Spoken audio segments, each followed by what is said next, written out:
This is an I Am Listening original podcast. All I can say is that I speak to lots of residents across Dover and Deal, lots of people who are concerned about the sorts of issues that party is, attracting or trying to attract votes from. And I think, as I said before, it's really for each of the political parties to set out their stall and to say, why they really want to ask people to vote for them. Welcome to the Kent Politics Podcast, your go-to source for insightful discussions on local and national political matters. Join us as we take a deep dive into local government across the county. Find out what the key decision makers have to say, what your money is being spent on, and how the party's policies could affect how we live. Plus, don't miss our regular feature, Westminster Watch, where we dissect the latest developments and decisions shaping the political landscape in the heart of the UK's capital. Engage with us as we delve into the issues that matter to you and explore the dynamic world of politics from a Kent perspective.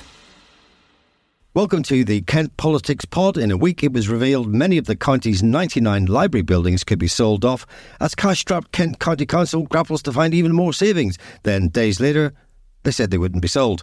Controversial plans for Chatham Docks were finally submitted, and the future of the county's greenbelt came back into focus. I'm Simon Finlay, local democracy reporter covering Kent County Council, and I'm joined by my colleagues Robert Boddy, who covers Medway Council. Hello. And Daniel Essen, who covers borough and district councils throughout the county. We'll also be speaking to KM political editor Paul Francis about the week in Westminster, and special guest Natalie Elphicke, the MP for Dover and Deal. First up, we're going to talk about what's happening at Medway Council's Gun Wharf HQ. Robert, what have you been up to? So the big news in Medway this week is that development's going on at Chatham Docks. So firstly, they opened a new affordable housing block. And this week, they've submitted a planning application for their business and enterprise campus called Basin 3 on the Chatham Docks Industrial Estate. What's controversial about that then? Well, so the plans are to knock down the existing warehouses and build a set of new units of different sizes for a variety of businesses. The problem has been that the businesses on the site didn't want to move, although only one business actually is left saying they don't want to be relocated. So because of this, previously the Save Chatham Docks campaign was launched, and they say they're going to fight this application and the whole development to the very end. So why are they opposing it then? Well, they say that it doesn't really make economic sense. They say there's already a plenty of high-quality jobs on the site, so why would you risk getting rid of all of those for some uncertain jobs that the development might or might not deliver? So what happens now then? So the planning application has been submitted. It will go to planning officers to look over and see if it's viable. And then it will be available for the general public to raise objections to, which the Save Chatham Docks campaign say they're absolutely going to do. And then it's likely will go to a planning committee sometime in the future. If Basin 3 is approved, work won't start until 2026, as the businesses currently on site have their leases until the end of next year.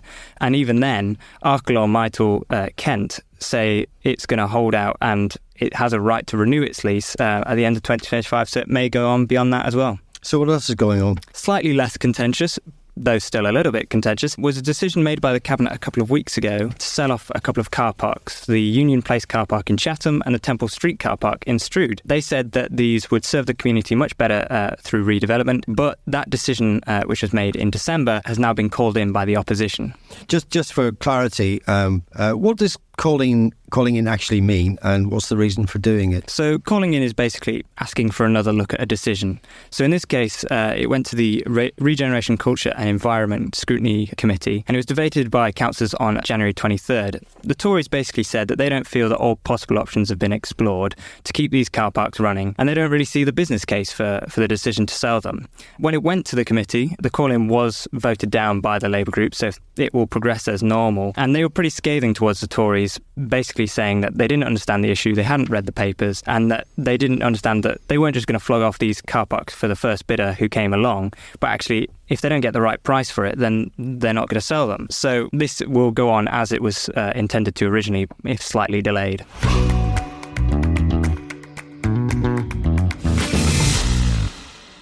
Now moving on to Kent's borough and district councils. Daniel, what's been happening in your world? I've mainly been taking a look at Kent's protected landscapes, so that's greenbelt, areas of outstanding natural beauty and what the future may hold for them. So just can you help define for the listeners, what is a greenbelt these days and what is an AONB? So an AONB can be basically anywhere where the environment is deemed to be of sufficient value. There's two of those in Kent. There's the Kent Downs, which starts all the way in Bromley and goes all the way down to the coast near Folkestone and Dover. And then there's the High Weald AONB, which is in West Kent near sort of Tunbridge and Tunbridge Wells. But the greenbelt in particular refers to protected land around the outside of cities. And in Kent, obviously, that's mostly in the northwest of the county, nearer to London. So there are some districts in northwest Kent which are almost entirely greenbelt. Mainly, for example, Sevenoaks is 93% greenbelt, Gravesham is 77%. And the short of it is that in these protected landscapes, and especially the greenbelt, it's much, much harder to get permission for any kind of building whatsoever. OK, given that local councils are under huge pressure to find places to build homes and the like, what are the possibilities for these protected landscapes? So politicians of almost all parties, openly admit that we need much more house building, and places with lots of greenbelt in them are no exception. I mentioned Sevenoaks in particular is almost all greenbelt, but needs to build over 10,000 homes in the next 15 years. So that puts them under quite a lot of pressure. There was a petition at Tunbridge and Malling Borough Council a couple of weeks ago to extend the greenbelt. That's quite unlikely to happen. Local councils technically decide for themselves what's the greenbelt. That's done through their local plan process, which they use to govern house building over a long period of time, usually 10 to 20 years. But those plans have to be submitted to the government, which holds them to housing targets. Those are officially advisory, but if a local council doesn't meet the amount of housing that central government says it needs to meet, they face all sorts of consequences, like, for example, having to accept development they would like to refuse. So in theory, councils could try to extend the greenbelt, but if they do that at the expense of housing targets, they'll end up getting a pretty serious smack on the wrist for it. And we've heard Keir Starmer talking about the grey belt. Well, what is he talking about when he says that? So grey belt's a term that's, I don't know how long it's been around, but it's becoming more popular for a while. It's used to essentially criticise the designation of green belt, to argue that there's a lot of places which are officially metropolitan green belts, contain the urban sprawl of cities, but in practice what they are, they're not the beautiful green rolling countryside that the name green belt suggests. So when Keir Starmer talks about grey belt, it's many interpret it as a hint that he's suggesting there will need to be a lot more building on green belt. OK. What else have you been working on then, Dan? So earlier this week, Dover District Council was planning to hike its parking charges, introducing new charges at 6 car parks around the district, which were previously free, and increasing all parking charges by 20p across the board. But they've backed down on most of that. OK, why did they back down? So they backed down on introducing new charges at several car parks in a few villages, Eastry, Ash, Wingham and St Margaret's. And they say that they backed down after what they called, constructive community engagement. But I've heard that amounts to a good few hundred angry letters from villagers fearing the consequences that these new fees would have for their villages. Many saying stuff like, well, the village car park's very important. If you start charging there, people will just park on these, narrow, busy country lanes and that sort of thing. It's hardly going to be very popular, is it? No, not at all. Almost everyone drives. And if you drive, you're going to need to park somewhere. But district councils are legally responsible for managing pretty much all public parking spaces, whether they do it themselves or they outsource it to private management companies. But it is one of local councils' only guaranteed incomes. Over a year ago, I crunched some numbers on every district in Kent, and local authorities make a huge amount of their money on parking. It's usually their single biggest source of income by a country mile. One council, Canterbury, over the past 5 years made something like £45 million on parking. That's higher than most district councils are. They charge a lot more than most other councils in Kent. But it goes to show just the amount of money that a council can make out of parking. And every single year, local government gets less money from central government, but they have lots of very expensive responsibilities which they legally have to meet. So when they're under that kind of pressure, increasing parking charges is pretty much one of their only guaranteed cash cows. OK, well, thank you both very much for some very interesting things going on around the county.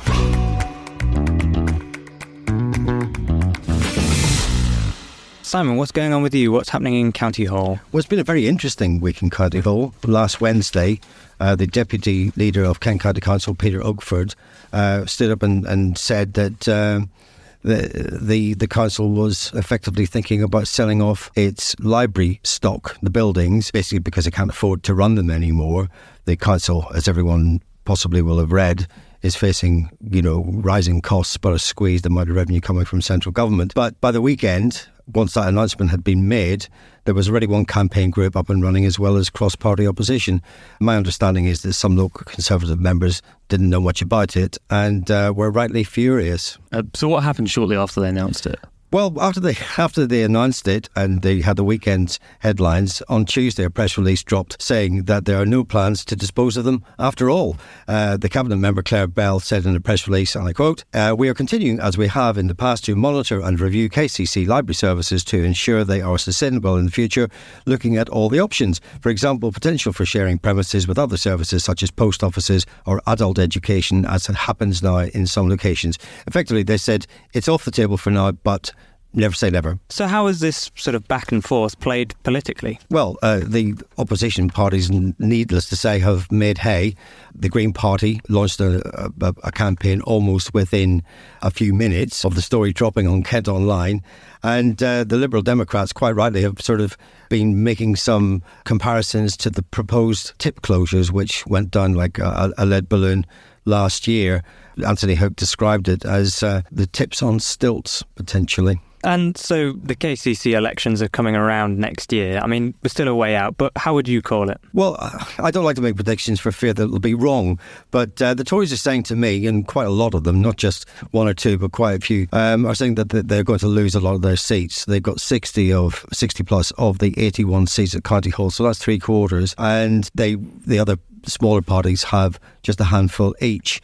But if senior figures I've been speaking to are correct and they lose half, the other parties could potentially be able to cobble together a coalition. And who that would be is quite hard to say, but the Greens may well be the surprise here. What makes you think the Greens are on the rise at KCC? Well, the Greens are basically sort of a party which has emerged, in recent years as being very electable. They were once seen as sort of oddballs and cranks.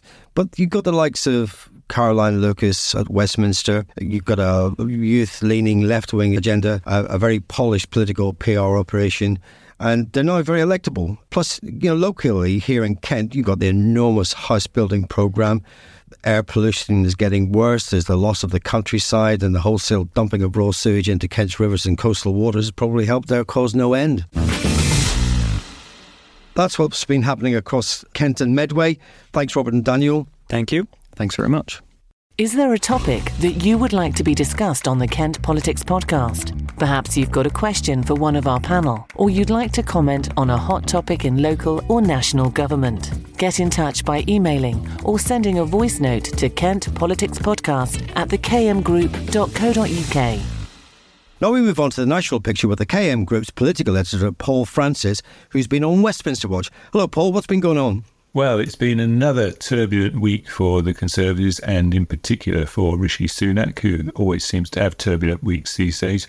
And the reason for it is fresh speculation about his leadership. One former junior minister broke ranks this week to call for his resignation and to stand down and let somebody else do the job. Now, that's not the kind of thing that you want to be happening less than a year out from an election. But that seems to be the weekly occurrence these days for Rishi. I believe you've also been doing a couple of interviews this week. Yes, we've broken out of the Westminster bubble to talk to Richard Tice, who's the leader of the Reform Party, which, if you don't know the Reform Party, it was born out of the ashes, if you like, of the Brexit Party, and before that, UKIP. And it is making some headlines because of the ratings it's getting in a few opinion polls, which appear to suggest that it's on the rise and is, in some constituencies in Kent, doing particularly well, leapfrogging over the Liberal Democrats to become in third place position. I was just going to say, this is the YouGov poll, which came out this week, which indicated support, pretty strong support in places like Sittingbourne and Sheppey, where it's 15%, Chatham and Aylesford, 14%, Gillingwood, 13%, etc. What do you put that down to? Well, I think there's a residual feeling amongst a lot of voters that the mainstream parties, the big parties, are still not really listening to the concerns of ordinary people. They're not addressing the cost of living crisis, for example, rising energy bills. And there's a certain resentment amongst a lot of voters about that. And traditionally, they would have perhaps not voted or voted for one of the minority parties. And I think the Reform Party is busy picking up support from those disaffected voters across the political spectrum. I think you were seeing the Reform Party being in an interesting position. It's not going to win any seats, and it's not going to win any seats in Kent, but it could have a big impact on the other parties. It's interesting that they've selected candidates for all but 2 constituencies in Kent, Dover and Dale, and the new seat of East Thanet, which is born out of the old South Thanet seat where Craig McKinley has his seat. What do you think their chances are? Why have they, in those particular constituencies, and why do you think they've left those open? Well, the conspiracy theorists would say, well, perhaps they're leaving the door ajar to Nigel Farage to come and stand in one of these vacant seats. I personally don't think that's going to happen. I did speak to him this week and he had 1 or 2 interesting things to say. And when I asked him about whether he was planning or plotting a return to frontline politics, he said he gave a non-committal answer, if you like, saying he was still mulling it over, but he'd now developed a career in the media and wondered whether he had the fight to return to frontline politics. He could just be hedging his bets, as he always does. He's quite a canny character. Oh, yes. He knows how to stir things up. Although I do genuinely think that on this, he perhaps is still scarred by the defeat in South Thanet back in 2015, was it? When he stood and thought that UKIP would return, or UKIP would gain 1 seat in the government, and he failed because there was a coalition and alliance of party supporters from different areas, different parties, who perhaps voted in a way which wasn't their usual vote, where their usual vote would go to, but was for the tactical vote. Yeah, absolutely. Yeah. You've also been interviewing the Reform Party's leader, Richard Tice. What's he got to say about his party's chances, and where are they going to be concentrating their campaigning efforts, do you think, in Kent? Well, he said that Kent would be a key battleground. We're used to party leaders saying that, because if they wouldn't say, no, we're not particularly bothered about this. But I do genuinely feel that this is an area where he feels that the party can profit because of the Brexit issue being one which has not been resolved satisfactorily in the eyes of a lot of people. And, of course, the small boats crossing, which... we know the Conservatives are desperately worried about meeting their targets for curbing the number of boats crossing. And, of course, they pitch up at Dover and along the Kent coastline. So that's why I think he feels the party can do well. And now, just to repeat, I don't think the party's going to win anything in Kent, but it could impact on the other parties. Well, we will be hearing from Natalie Elphicke in a short while, and perhaps she can shed some light on that and what she thinks the Reform Party's influence is going to be. But in interviews that Richard Tice has been giving in recent weeks, the messages are always clear. He keeps talking about mass immigration, very high taxation, a freeze on non-essential immigration. But you look at a constituency like Dover and Dale, where Natalie Elphicke has had fairly strong views on those types of issues. Basically, they're kind of going into an area where they might not get any traction. And in fact, what they might do is they might take some votes away from the sort of the blue-collar, sort of right-leaning Labour voter. Yeah, I think there are 2 views about that. One is Natalie Elphicke's view. The other is that actually the Reform Party is taking votes away from both Labour and the Conservatives. Richard Tice said that he didn't believe the theory that the party would be gifting support to Labour. He feels that votes are draining away from both the main parties. OK, listen, thank you very much indeed for all that insight, and we'll speak to you soon, Paul. OK, nice to be here.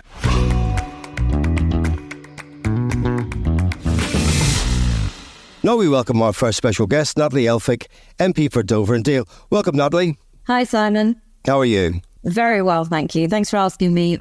You're very welcome. Thank you very much for saying yes. The general election is coming up, and polls suggest that Kent Tories not going to do so well and could lose half their seats, possibly including your own. What's the strategy for getting your way out of that one? Well, at the end of the day, in 2019, I set out a very clear stall in Dover and Dale to get Brexit done, to really work hard to improve and have better local healthcare, and to really focus on jobs and money. And those are 3 areas in which we're seeing some real improvements and change in the area. Good results in terms of jobs and money for people, much better healthcare, more to do, but some really good results, particularly around diagnostic centres at Buckland Hospital and the blood testing services coming back to Deal Hospital and further expansion of Deal Hospital. And of course, we did get Brexit done and are moving forward from that. So, like any general election, it's for all the political parties to put out their stall for the voters and for the voters to decide. So you think that the Dover and Deal, which has always been regarded as less of a yo-yo seat and more of a bellwether seat, that it tends to sort of dictate, it gets dictated by the national mood and movement. Do you think that the Reform Party might play some part in that? Well, I mean, we've been here before, haven't we, with UKIP and the Brexit Party. And, of course, now we have the Reform Party. So, I mean, we'll have a number of candidates at the election. All I can say is that I speak to lots of residents across Dover and Deal, lots of people who are concerned about the sorts of issues that party is, attracting or trying to attract votes from. And I think, as I said before, it's really for each of the political parties to set out their stall and to say, why they really want to ask people to vote for them. One thing I wanted to bring up with you was you've spoken many, many times about the whole issue of small boats crossing the channel. Illegal immigration via the channel has been going on for probably more than 3 decades. And last year, there were 29,000 migrants arrived on our shores via small boats. And one thing that's always kind of intrigued me is if you get 29,000 people, that's probably, 3,000 boats, give or take. Where do these boats actually come from? Where do the outboard motors come from? Where do these life jackets? They must be being produced somewhere in some sort of industrial scale because they can't be stolen. It's a really great question, Simon, and I think it's fair to say that that's changed through the shape of the small boats crisis. So if we go back to sort of, 2018 and sort of early in 2019 when this was first beginning, it was absolutely, was the case that some of these boats were stolen. And certainly when we look at the very early numbers that were sort of coming in around 2018, so you're looking at around sort of the 300 mark, and it is people who are doing exactly that.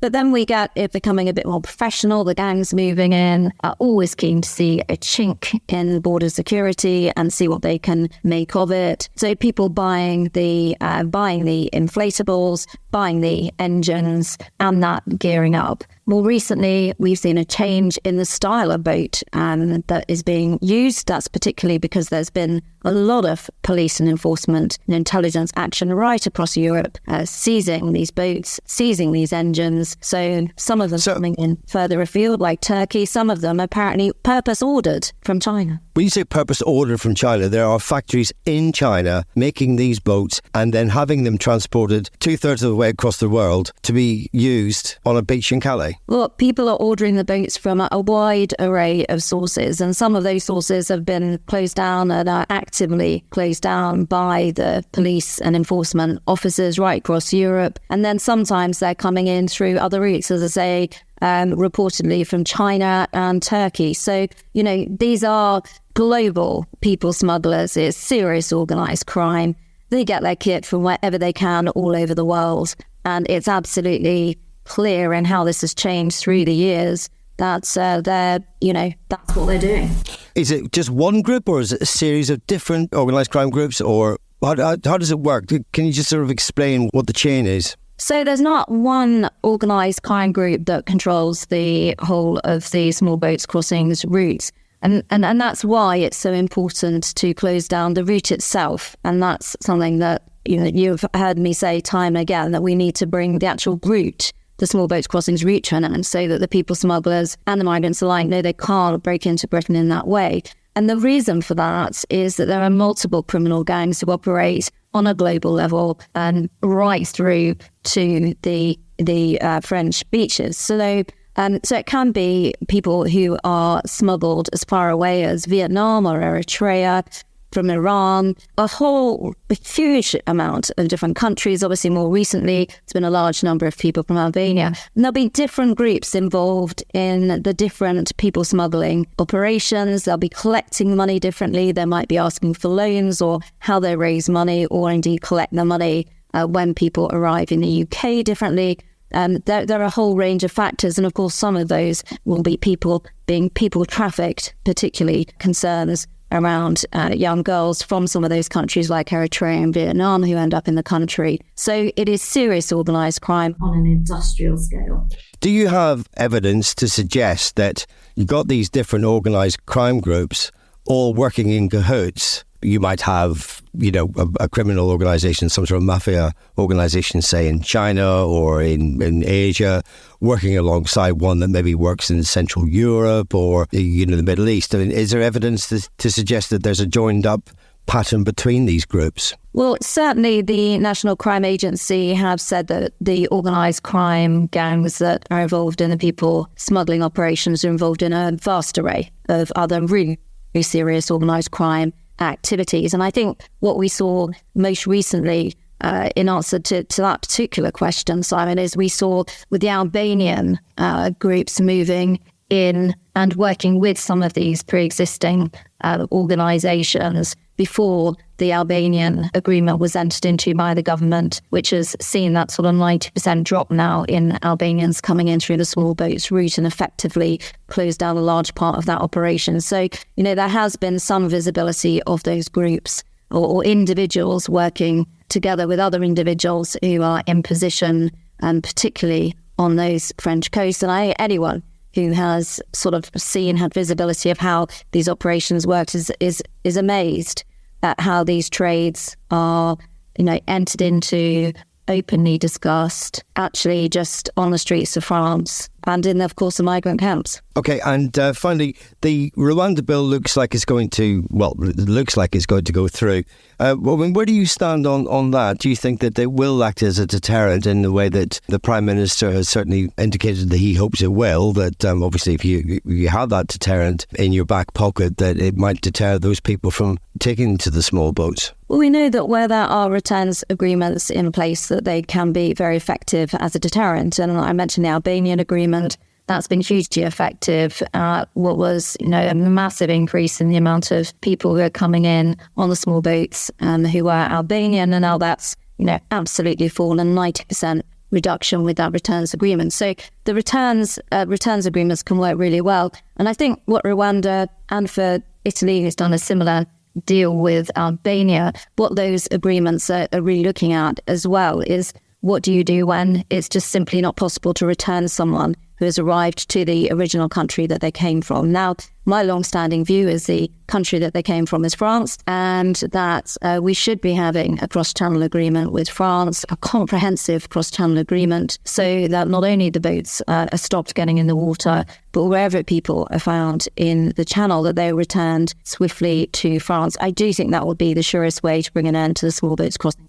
And the whole business of people coming or wanting to come to Britain is not new, but it's certainly in the last decade there appears to be a sort of a much greater imperative for economic migration, and I mean that in as much as people are fleeing country because literally there is famine caused by climate change, and they are literally leaving for those reasons. So even if the small boat crossing network was smashed and you could sort of stop that, they would always find another way of doing it. Do you agree with that? Well, there are estimated to be over 100 million people worldwide who are displaced, and that might be from conflict, so from war, it might be through famine or other related issues. So it is absolutely a global challenge that needs to be answered. I would really like to see a firm focus at the United Nations, as has happened with the climate change, the COP 26, 27, 28 and so on, the COP arrangements. I would like to see a similar global focus, which actually has a new settlement for dealing with global migration and support. It's absolutely right that we should help people around the world who are displaced and in need, wherever that may be, and to help people near their home regions, because we know that that's where majority of people want to be able to settle and indeed to return home, when, for example, in the case of conflict, it comes to an end.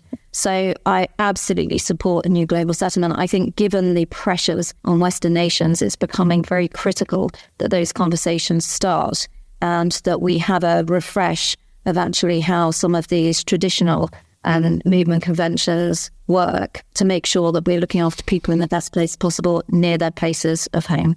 Natalie Elphicke, thank you very much indeed for your time. Thank you. Well, that's it for this week's Kent Politics Pod. Thanks for listening.